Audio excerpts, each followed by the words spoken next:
السلام علیکم، آپ دیکھ رہے ہیں ہورائزن نیوز ایچ ڈی۔ خبر شامل کرتے ہیں ساہیوال سے سیوریج منصوبہ کی تاخیر پر ڈپٹی کمشنر واجد علی شاہ نے سخت ناراضگی کا اظہار کرتے ہوئے چینی کنٹریکٹر کمپنی کے نمائندہ شی چولین کو ضلعی انتظامیہ کے تحفظات اور شہریوں کو درپیش مشکلات سے آگاہ کر دیا۔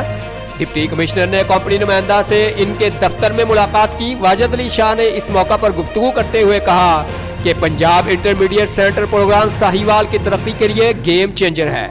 ورلڈ بینک کے تعاون سے جاری اس منصوبہ کے ثمرات ہر صورت شہریوں تک پہنچنے چاہیے۔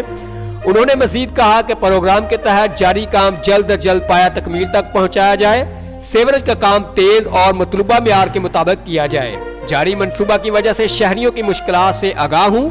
انہوں نے کہا کہ کنٹریکٹر مقررہ ڈیڈ لائن کے اندر ہر صورت کام مکمل کرے۔ Report Aamir Sohail, city reporter Sahiwal, Horizon news H D.